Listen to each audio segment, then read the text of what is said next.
големите производители на нафта, а и на газ, што се наоѓаат во тој регион, имаат огромни капацитети, чието производство така лесно не може да запре. Дневно се трошат негде околу 100 до 110 милиони барели. И сега вие велите ги употребуваме резервите од 400 милиони барели. Колку дена ви обезбедило тоа? Поведени од паниката која што се создаде, македонските граѓани придонесоа да цената на горивото биде повисока. Како? Значи, одеднаш се создадоа редици пред бензинските пумпи. И сите ги наполнија резервоарите без потреба.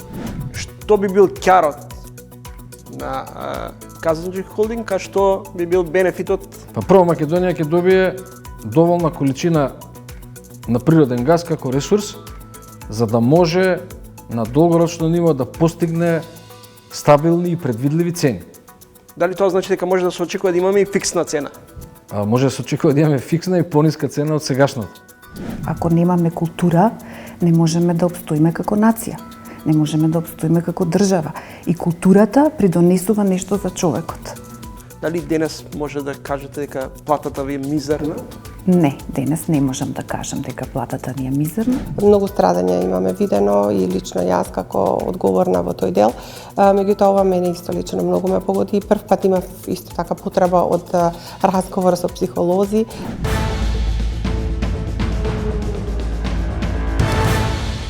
Добро вечер, гледате ново издание на Трелинг. Тековната војна криза предизвикува нестабилност на глобалните енергетски пазари и берзите.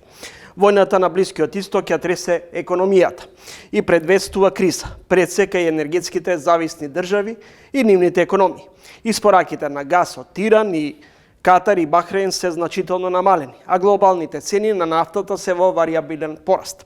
Првите проценки се дека нафта и газ ќе има, но нивните цени ќе ги прават компаниите, а државите веројатно ќе бидат постојано во штрек. Во ово издание на Тренинг соговорник е Слободан Поповски, признат македонски стручњак, еден од инженерите кој одлично ги познава состојбите на Блискиот Исток, имајќи во предвид дека подолг период има работено токму во делот кризните подрачје. Добро дојдовте во емисијата. Подобро ве најдов, благодарам. Господине Поповски, подолг период имате работено на Блискиот Исток.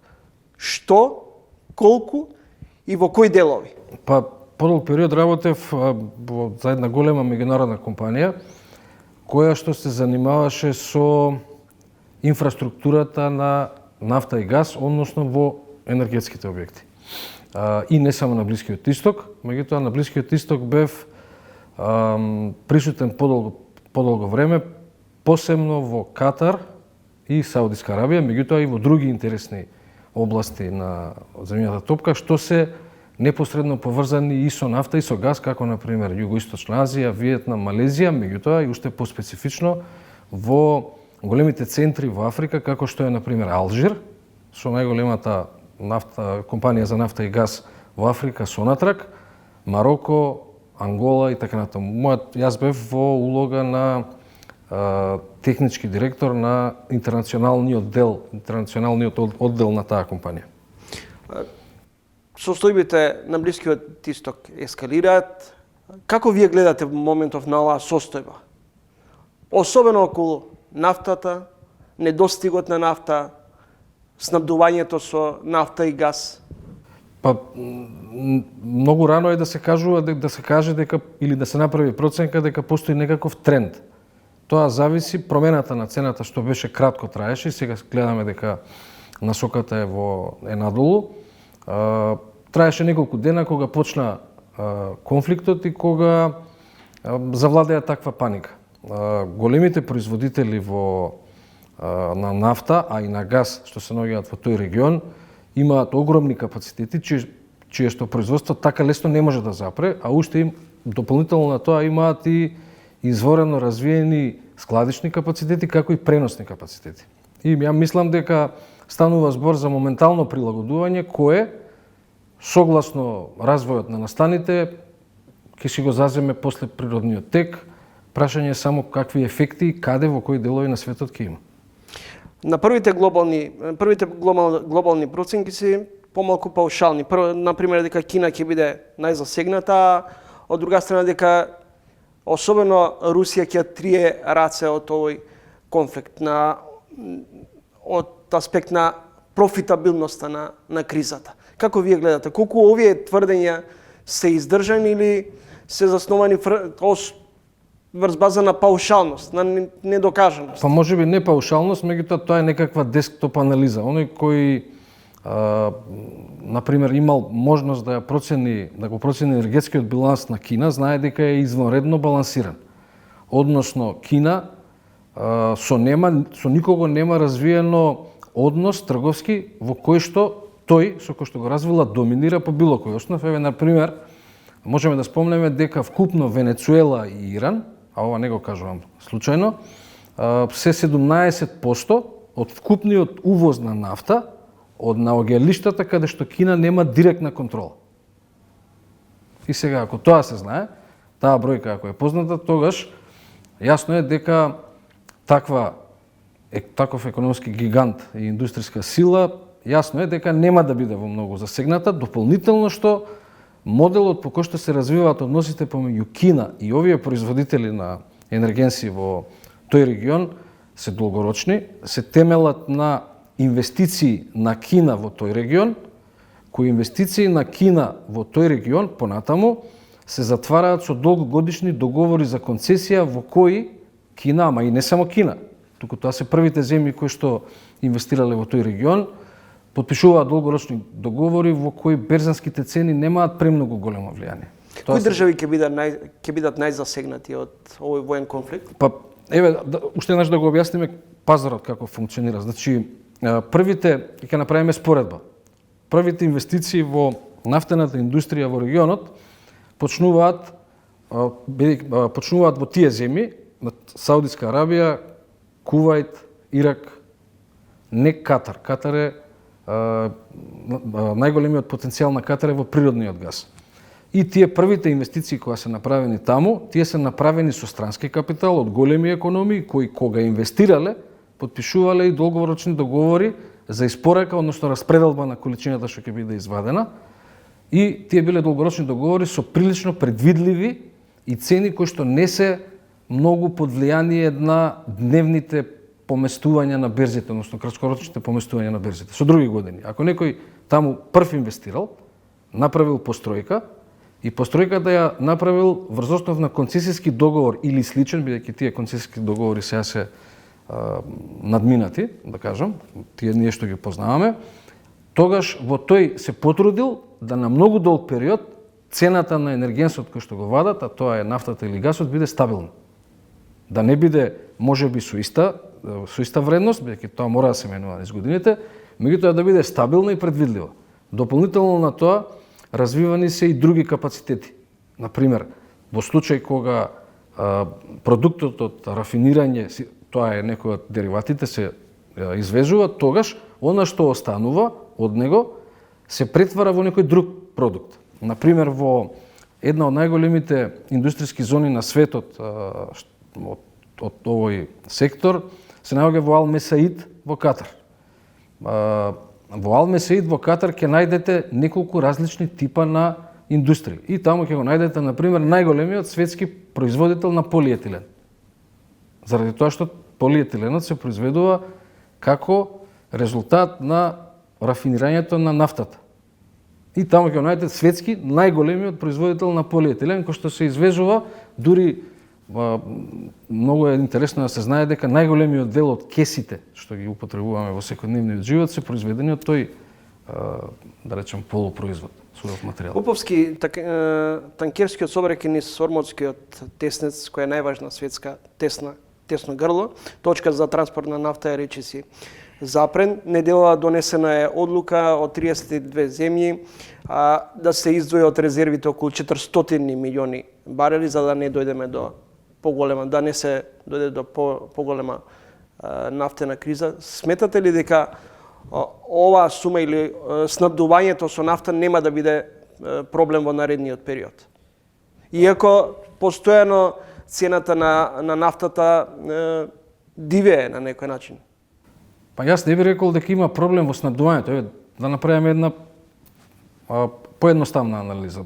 На светско ниво, на дневно се трошат негде околу 100 до 110 милиони барели. И сега вие велите ги употребуваме резервите од 400 милиони барели. Колку дена ви обезбедило тоа крпење? Ако застане се. Битна е колкава е дупката. Сега дупката, односно недостатокот на енергенс, мислам дека ќе зависи само од фактот колку време и за колку ќе се намали протокот, а моите информации се дека не е многу забавен протокот низ Ормускиот теснец и колку овие 400 милиони што се ослободени ќе го пополнат тоа време. Мислам дека тоа е една резерва не за да се намали недостатокот, нафта ќе има, деривати ќе има, туку за да се интервенира на цената. За да нема, бидејќи ако има недостаток, тогаш оние кои што немаат контрола врз ресурсите и изворите, тие економии, фирми, компании, региони и така натаму, тие мора да купуваат во тој момент она што е слободно, а тоа се продава на берза. И во тој момент тие се наизложени на ризикот дека ќе добијат продукти по највисока, односно берзанска цена. Може да констатираме дека прекин на снабдување со нафта нема да има, но никој не може да гарантира околу варијабилноста на цената? Па, еве ги гледаме потезите што се прават за да се намали варијабилноста на цената. Значи, нафта која што била, односно деривати се, тоа не е нафта, кој што биле најмногу дизел, колку што можам да приметам, тие биле, тоа е обезбедено многу одамна по некоја друга цена.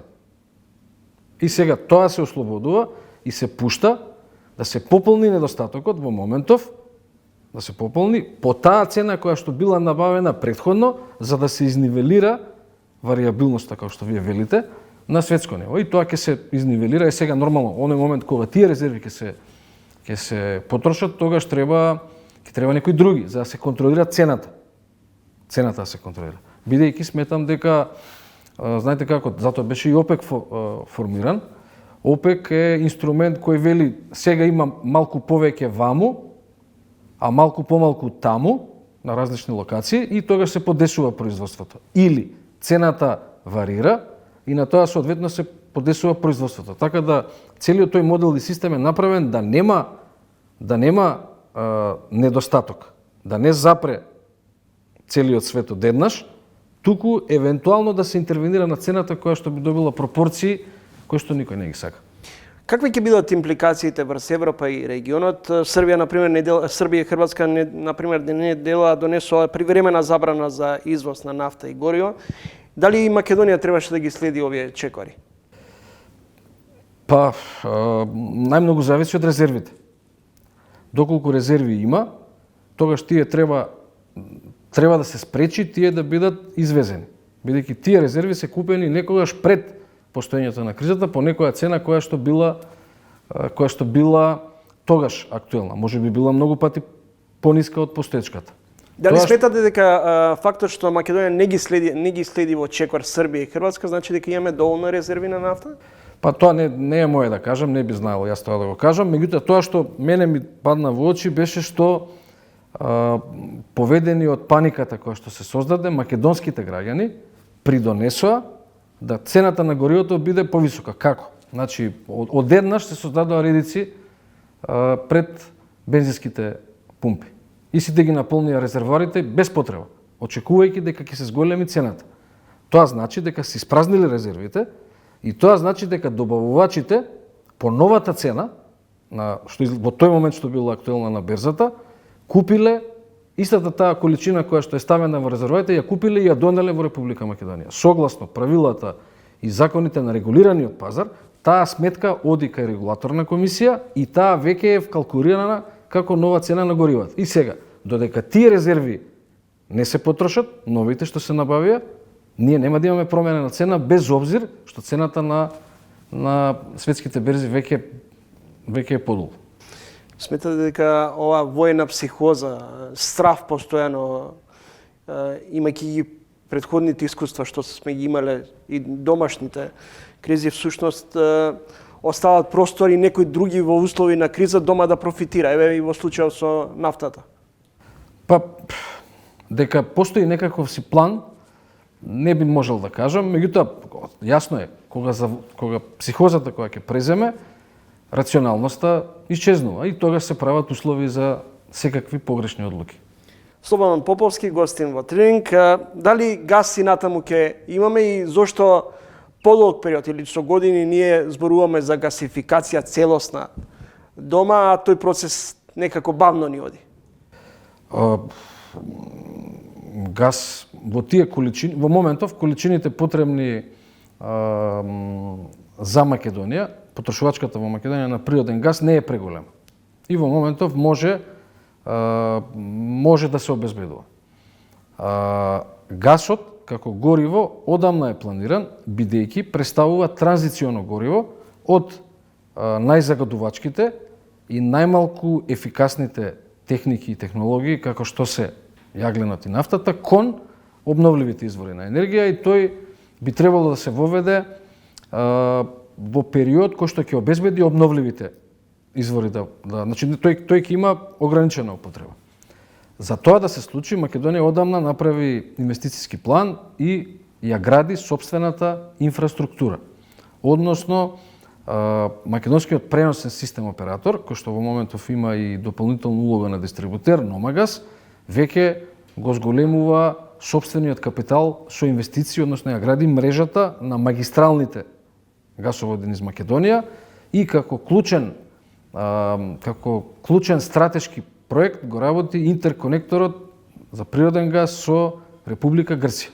Што, моје лично мислење, сметам дека е како целина проект од исклучително стратешко значење за Македонија, кој може да има и огромно значење во регионот.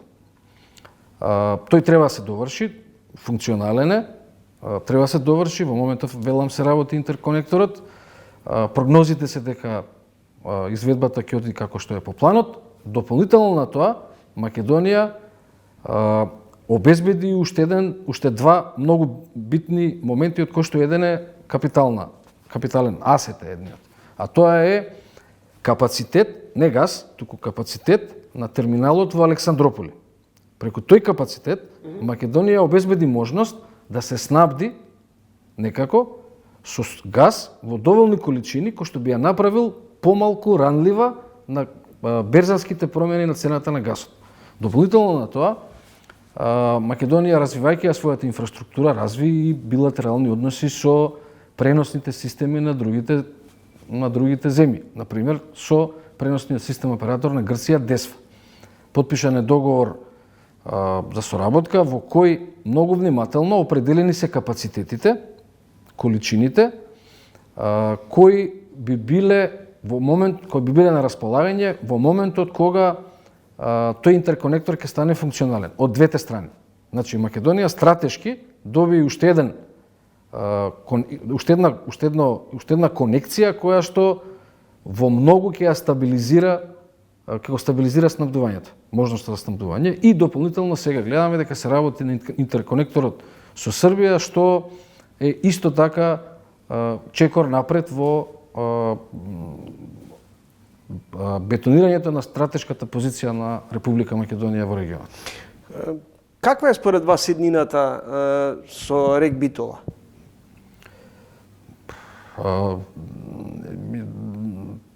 Според мене, небитно е каква е според мене. Меѓутоа треба да се гледаат, за да се донесе одлука за тоа каква ќе биде иднината на рек Битола, според мене треба да се гледаат три клучни елементи. Прво и основно, каков е ефектот врз социоекономскиот и еколошки амбиент во тој регион. Тоа е прво.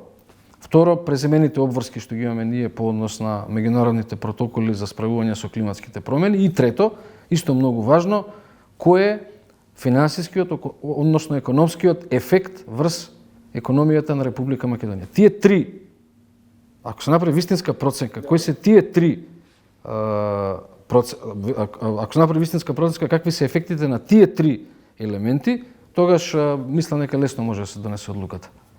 Се најавува голем проект влез на турската компанија Казанџик. Дали смета дека со ова нова турска инвестиција, кој подолг период ја најавува државата, смета дека тоа е решение кое ќе биде на долг рок одржливо? Апсолутно, бидејќи тоа решение проектирано така да во себе обедини три битни елементи. прво да обезбеди пристап до извор на енергенсот, односно снабдувањето да го стабилизира.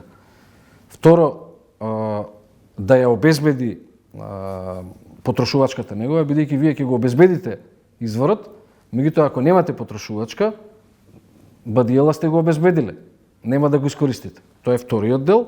И третиот дел е тоа да биде направено со изворено економска логика, која што ќе направи прво да се намалат обврските по однос на емисиите и климатските промени, второ, цените на електричната енергија, топлината, а и природниот газ до домаќинствата да бидат предвидливи и стабилни на многу долг период. Најавите се дека Казанџи Холдинг би градила 3 гасни централи во Македонија, во кои делови? Па, она што е јавно достапно е, едната локација е Скопје, во општина Кисела Вода, некаде на подрачјето околу некогашниот Охис. Второто е во Полошкиот регион и третиот објект е, третата локација е во Кичево, односно во Осломеј, во рамките на ТЕЦ Осломеј. За колкав капитал станува збор? Па вкупната инвестиција се предвидува да биде негде околу 1,2 милиарди евра. Се проценува, бидејќи точните проценки сега се прават. Капацитетот, инсталираниот производен капацитет на електрична енергија би бил негде околу 670 мегавати на трите локации. Сега можеме да збориме понатаму за... Дали станува збор исклучиво за турска инвестиција? Да. Само турска инвестиција во која што турскиот инвеститори го преземат целосното финансирање.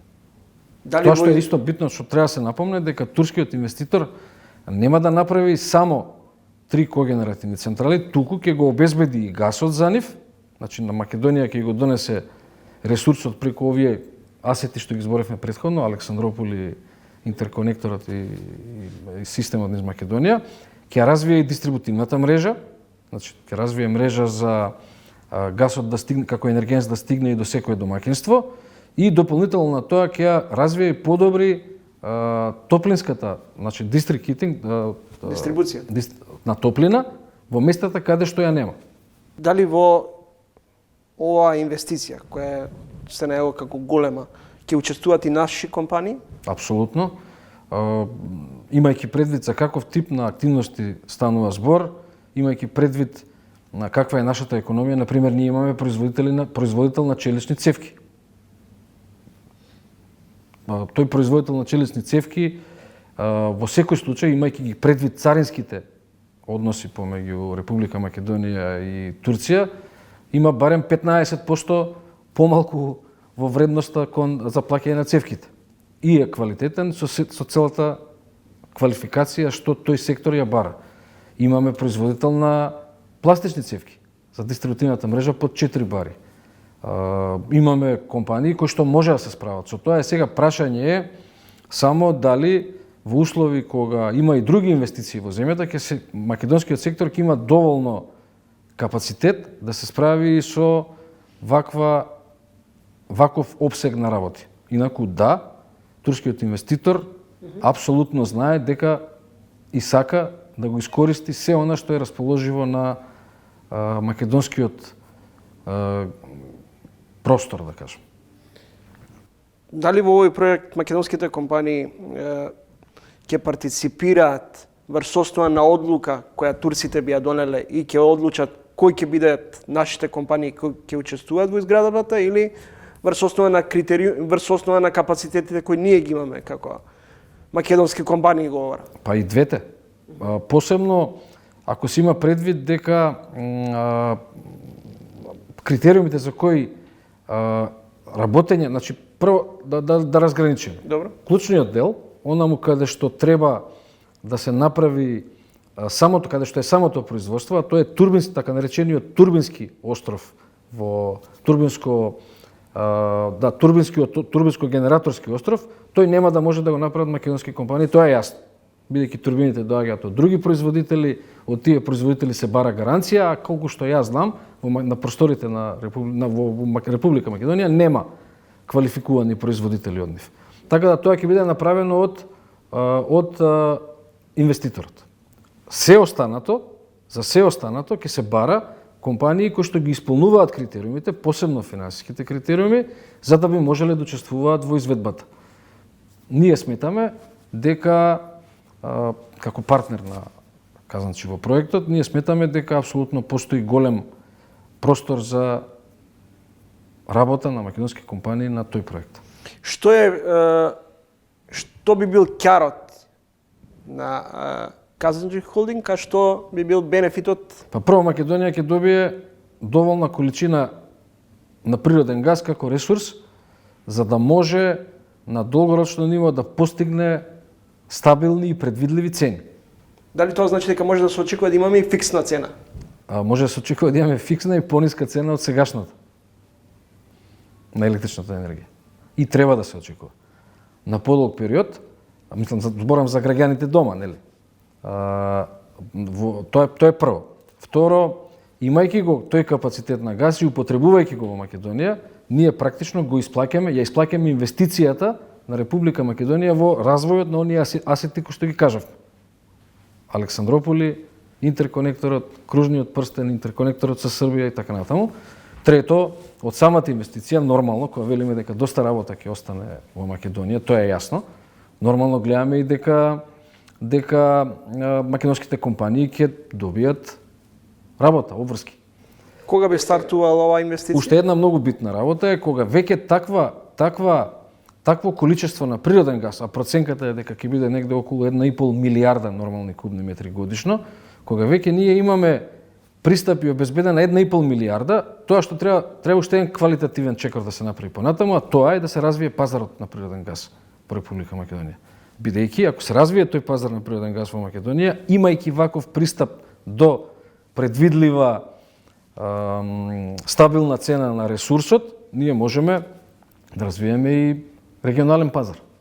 На крајот, кога би стартувала за реализација оваа инвестиција и кога би завршила? Па ова инвестиција е подложна, ништо од ова не е сето тоа треба да помине низ процесот на транспарентност. Односно, инвеститорот ќе помине низ процес на тендер, односно јавна набавка, за да се провери дополнително на сите оние проверки што се направија досега, да се провери дали можеби некаде постои некој кој што би можел да даде и подобри услови од овој инвеститор. Кога тоа ќе се заврши, а тоа зависи само од институциите во Република Македонија, за да се комплетира и да се загарантира транспарентноста на постапката, тогаш ќе може да се дефинира кога би почнало. Предвидувањата се дека од моментот кога во случај да добие на тендерот Казанчи, до моментот кога првиот мегават час ќе биде ставен во употреба, ќе бидат потребни година и пол негде за завршување на тој процес. Благодарам за гостувањето во емисијата. Ви благодарам и за поканата.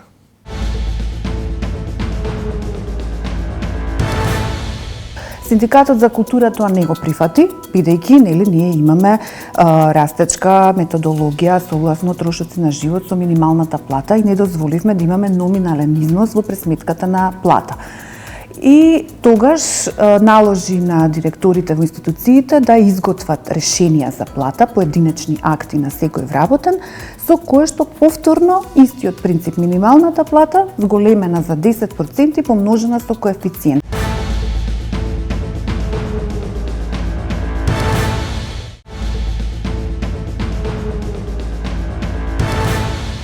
Синдикатот на културата и министерот за култура во клинч. Синдикатот неделава поднесе кривична пријава против министерот Зоран Љутков.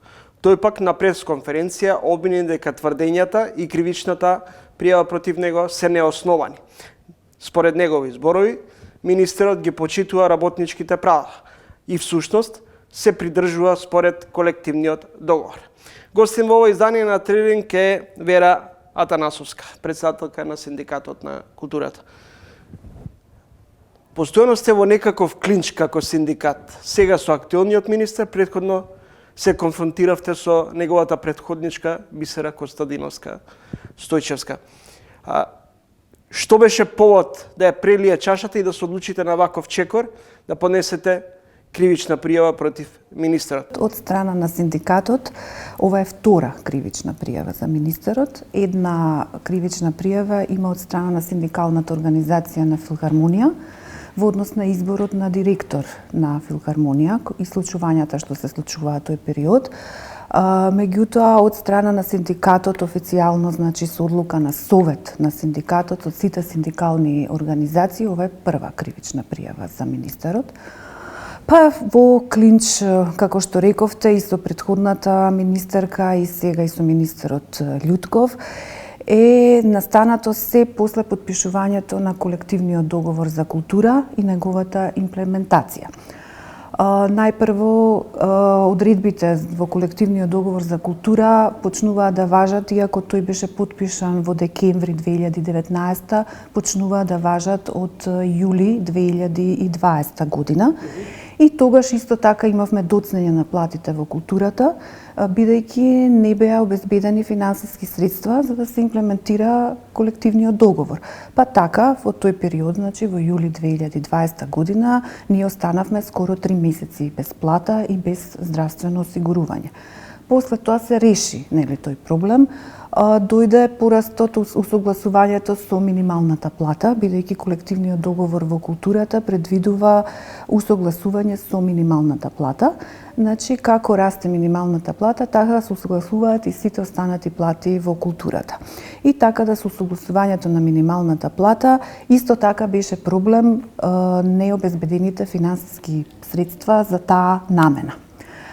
Потоа дојде стапи на сила општиот колективен договор за јавен сектор во 2023 година во октомври, што предвидуваше покачување на 10% на платата, значи на основната бруто плата на сите вработени во јавниот сектор, вклучувајќи ја и културата, значи како дел од јавниот сектор. Дали денес се исплатени сите заостанати плати кон културните работници? Бидејќи претходно обвинувавте за неисплатени плати, непочитување на колективниот договор.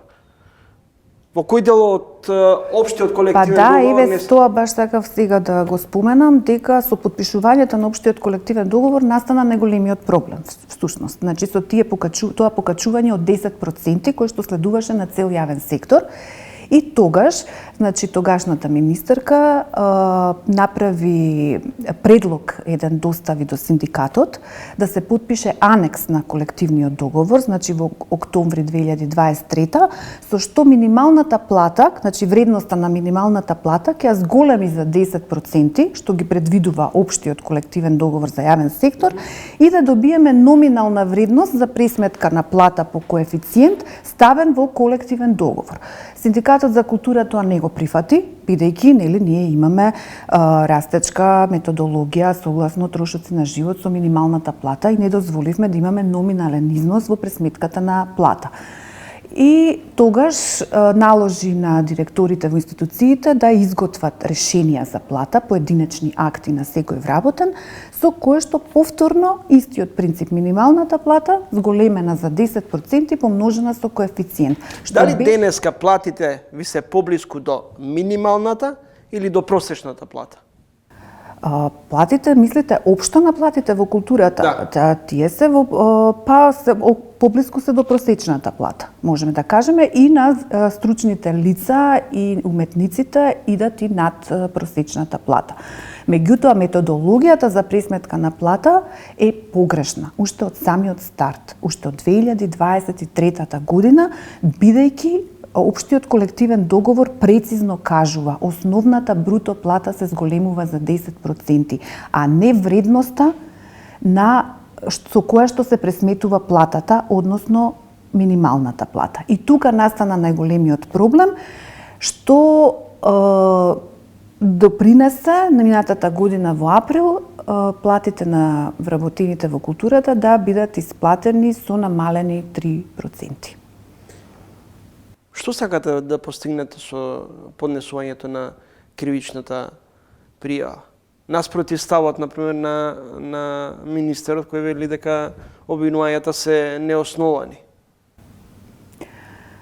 Па сега тука е обвинителството да процени дали нели ова е основано сомневање дека нели сторил кривично дело, прекршување на права од работен однос и злоупотреба на службена положба, бидејќи сакаме да постигнеме правда, сакаме да постигнеме почитување на закони, почитување на колективни договори.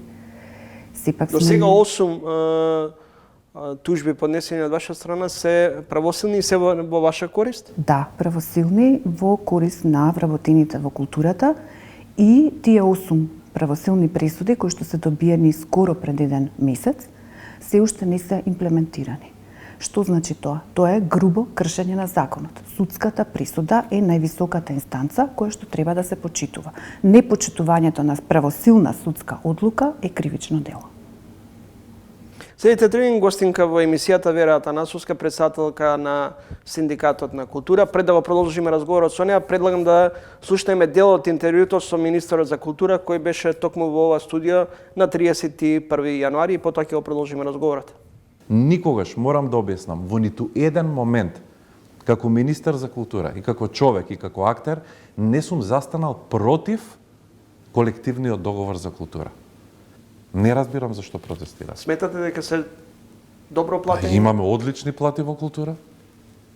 Навистина мислам дека се одлични платите во култура. Треба да бидат уште подобри. Треба да го отвориме колективниот договор. Треба да ги поправиме работите внатре. Поминале веќе 3 години од кога колективниот договор е истечен. Треба да препотпишеме нов колективен договор. Треба да разговараме за подобрување на условите, но од другата страна нема одговор на таа тема. Јас не преюдицирам ништо. Сум ја направил правилната пресметка во консултација со сите релевантни институции. Сме донеле како треба да изгледа пресметката на плата. На никого не му е намалена платата. И никогаш, пак ќе повторам, не сум направил нешто спротивно на колективниот договор што го имаме во култура. Овој проблем се влече од 23 година, кој што е од општиот колективен договор. Добро. Па сега некој манипулира или вие или синдикатот. Па сега ќе оставиме судот ќе каже. Во продолжение разговараме со председателката на Синдикатот на културата. Културата е секогаш на последно место и со најнизок буџет. Сега ве прашувам, ако здравството ни е пред се потреба, дали културата не е луксус?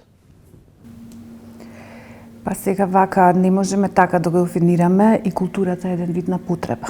Значи, ако немаме култура, не можеме да обстоиме како нација. Не можеме да обстоиме како држава. И културата придонесува нешто за човекот. Секако дека е многу битно и здравството, не дека ние не можеме да преживееме без култура, не дека не можеме да преживееме без театарска представа, нели? Или да отидеме во музејна изложба. Меѓутоа, ако го немаме тоа, што ќе остане од нас како нација и како нели жители во оваа држава? Вие во едно интервју велите културата секогаш е на последно место и има најнизок буџет, а се гордеат со културното наследство. Точно. Најнизок е буџетот за култура, дефинитивно, значи секоја година од целиот јавен сектор. Добро, најверојатно има други приоритети, нели? Па нели културата ја гледаме како малце помалку приоритетна. Меѓутоа се гордееме со културното наследство. Значи кога ќе ни дојдат делегации, кога ќе дојдат гости, значи ние ги носиме и ги шетаме по нашите музеи, локалитети, така ја покажуваме нашата култура. Значи ние се гордееме со културата, а од друга страна на некој начин ја ставаме на последното место. Дали културата не е во криза? Па културата можам да кажам дека од секогаш била во криза, затоа што од секогаш за културата многу малку се издвојувало. Така да се надевам дека таа тенденција нема да продолжи и дека понатака ќе има заложби да се издигнеме на некој нели повисоко ниво во однос на културата и ценењето нели на самата култура и културните работници. Со плата во културата не можеше да се преживее месецот. Бевме како глувци во канцеларија за една мизерна плата. Дали денес може да кажете дека платата ви е мизерна? Не, денес не можам да кажам дека платата ни е мизерна. Платата ни беше мизерна до пред подпишувањето на колективниот договор за култура. Значи, ние тогаш буквално бевме на работ на преживување. Ако, например, некој интелектуалец во државата или нели од другиот јавен сектор зима околу, да речеме, од 30.000 плата, 33.000 плата, нели во тоа време денари, вработените во културата зима по 15.000 денари, по 18.000 денари. Значи, бевме на едно многу ниско, мизерно ниво. И затоа и се формираше Синдикатот за култура во 2014 година, за да можеме да се избориме за своите работнички права и за своето достоинство. И откако се потпиша овој колективен договор, пратите во културата порасна, и сега навистина не можеме да кажеме дека платите, би било грев да се каже дека платите се лоши. Значи платите се доволни за еден нормален живот. Која е најмалата плата и која е највисоката плата во културата, знаете? Па не знам, јас не сум ги гледала платите која е најмала, која е највисока. Гледам, еве, министерот вчера ги спомнуваше, нели, на пресконференцијата, рече дека најмалата била 30.000, не знам, значи коефициентот за најмала, за најниско работно место е 1,1 од минималната плата, па можеме да пресметаме, нели, колку би била најниската плата, а највисокото работно место е со коефициент 3, па исто така еве би можеле да пресметаме колку би била и највисоката плата. Тој рече дека била 84.000, не знам, не сум правила пресметки, али највисокиот коефициент е 3. Како Синдикат на културата, неодамна имавме ваша колешка, плейтистката беше деградирана, парична казнета. Дали сте запознаени со овој случај, докаде? Па вака, колку што знам, е повлечена дисциплинската постапка против незе, бидејќи, како што објави тогаш и Синдикатот на култура, беше сосема погрешна процедурата на начинот на кој што беше, нели, постапено спрема незе, не беше согласно закон. И сега ние како синдикат не навлегувавме во тоа дали колешката требало да биде дисциплински гонета или не, нели секој треба да одговара ако нешто сторил на своето работно место. Ние реагиравме во однос на самата процедура, како е таа испочитувана и како е изречена мерката суспензија, нели, од работа за 6 месеци. Што се испостави дека синдикатот беше во право и суспендијата беше веднаш повлечена, а сега колку што знам дека нешто и со дисциплинската е исто така повлечена. Други информации немам. Скопје град на културата. Што вие мислите? Па Скопје има потенцијал да биде град на културата, затоа што Скопје е богато со доста, нели, културни уметности, да кажеме, нели, и споменици. Меѓутоа, временскиот рок е некако многу краток за да се постигне сето тоа. Јас се надевам дека ќе се постигне сето тоа, бидејќи ние се уште како културни институции, како вработени во културата, немаме добиено некаков план и програма, нели, како тоа би се одвивало, што би се случувало, какви настани би имало. Се прават напори, значи, да се оспособат спомениците на културата, како што е Скопското кале и, нели, аквадуктот, кои што би требало да бидат и како центри, нели, на тој настан Скопје град на културата. А што се однесува до уметничката програма и уметниците, сега за сега ние немаме никакви сознанија како тоа би се одвивало. Благодарам за издвоеното време. Благодарам. Вера Атанасовска, председателка на Синдикатот на културата, гостинка во овој издание на Тренинг.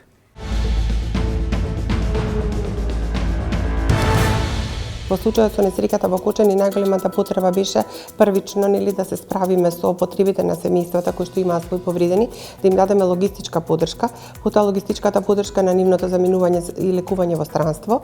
Оние кои останаа тука исто така со мобилните тимови кои што беа пред болниците да дадат поддршка на тие семејства кои што чекаа било какви информации за тоа што се случило со нивните блиски, а оние кои што за жал ги загубија своите деца, своите блиски, на нив им требаше комплетна поддршка во делот на она што значеше организација на погребот и самиот начин на транспорт на телата од Скопје во Кочани.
Шестнаесетти март ќе биде запаметен како датум во кој се случи најголемата трагедија во поновата македонска историја.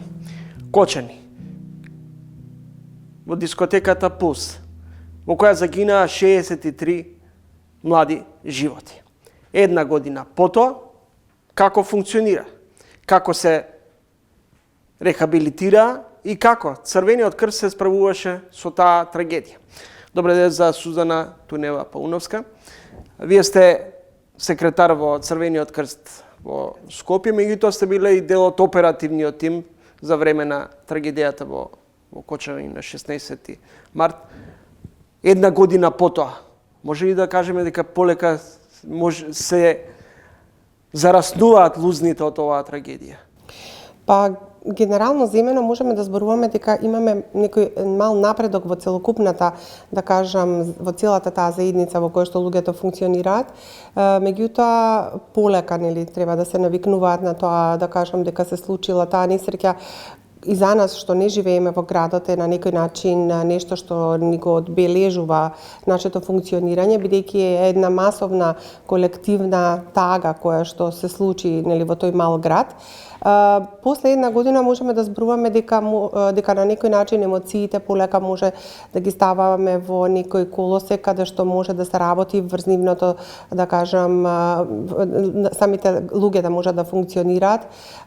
Токму заради тоа што, нели, ние бевме таму уште првиот ден, како сега се сеќавам, во 4:30 наутро, кога ни се јавија дека треба да бидеме таму и кога формиравме мобилни тимови во градот, во болниците, за да дадеме поддршка комплетно на сите кои што беа загрозени после тоа што се случи во дискотеката.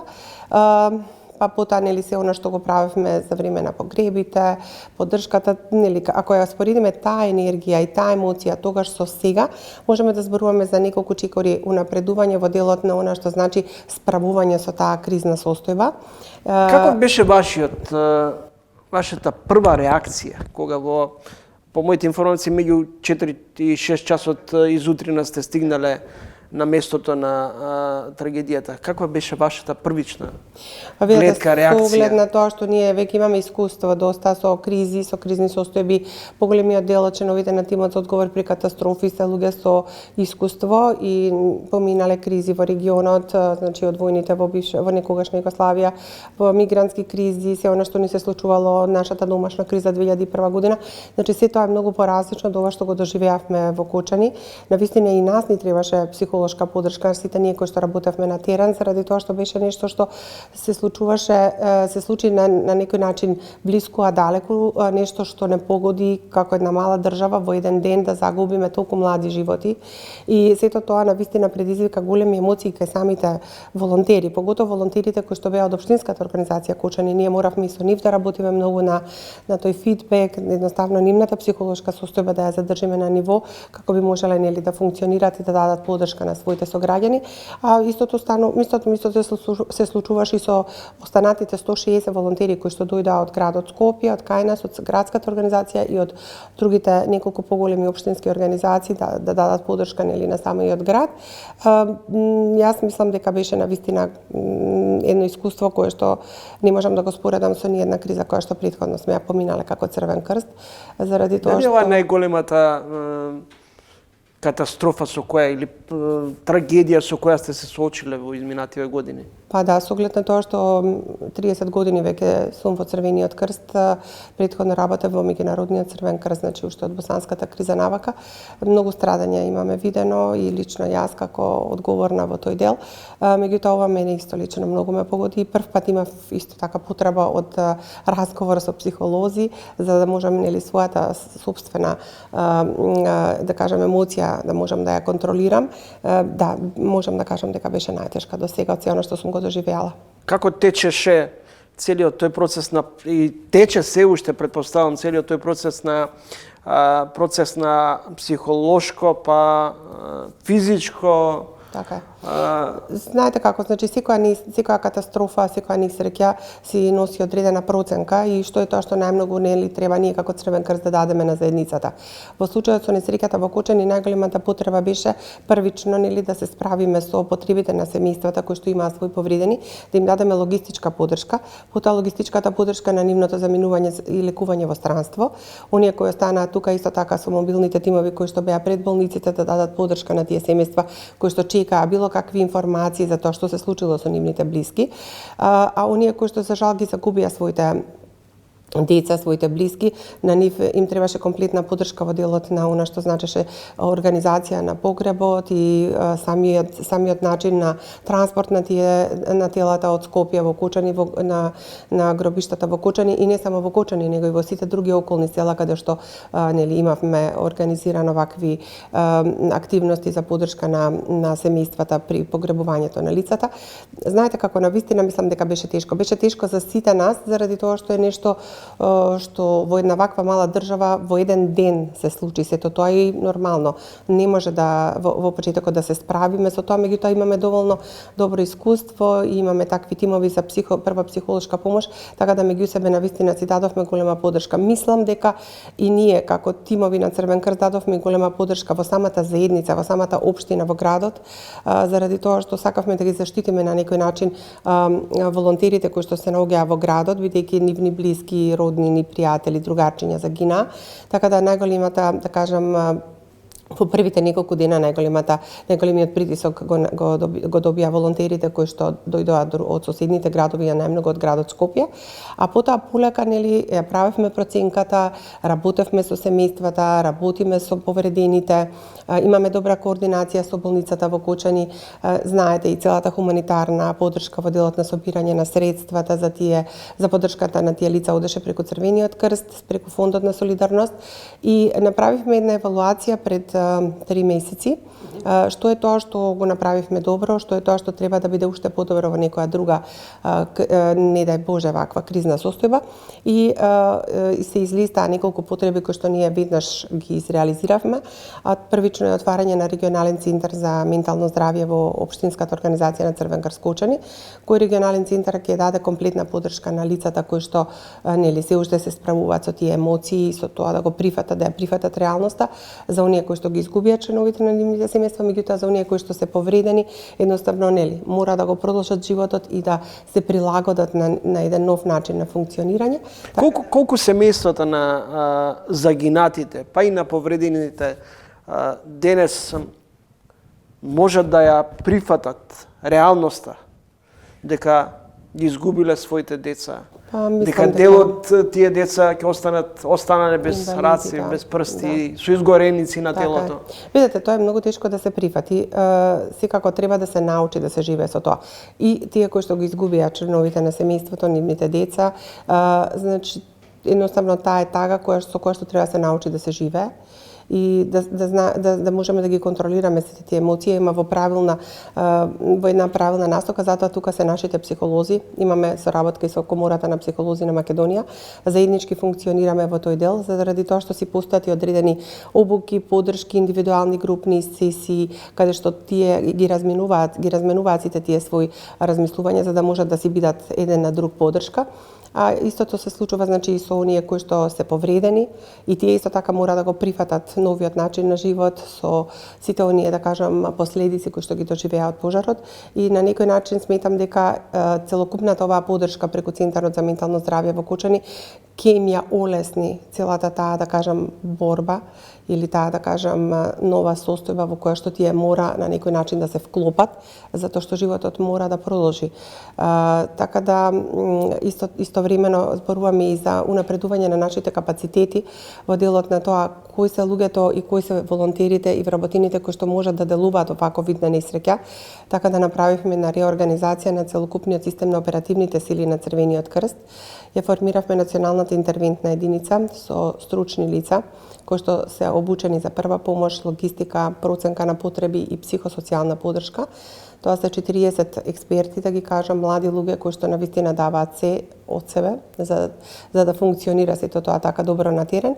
И таа национална интервентна единица ќе делува секогаш во првите 72 часа на несреќата, а потоа во тие 72 часа ќе се направи систем за да многу побрзо изреагираме и дадеме поддршка на заедницата која што е зафатена од одредена катастрофа или несреќа. Господја Тунева, една година по пожарот во дивата дискотека Пулс, како денеска функционира градот?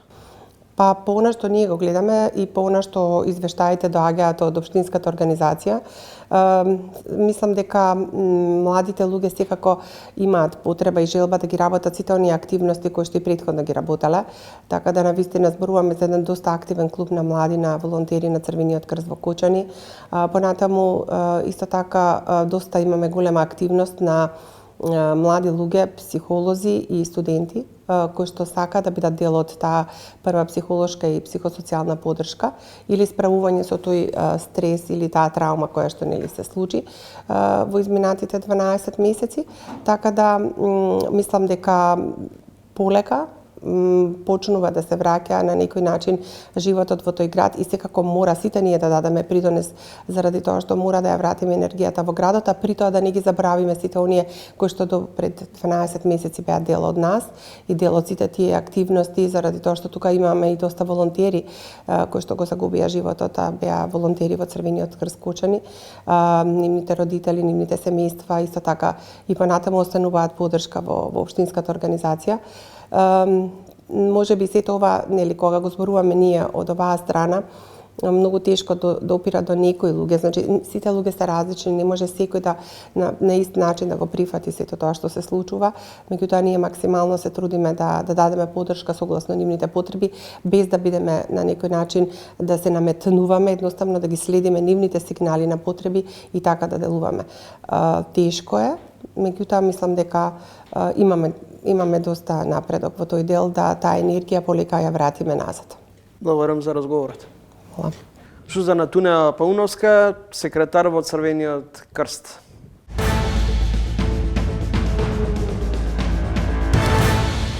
Додовме до крајот на уште едно издание на ТВ магазинот Трилинг. Следете не идниот петок во исто време. Во меѓувреме читајте не на trilling.mk. Останете со програмите на Телевизија 24, а од мене довидување.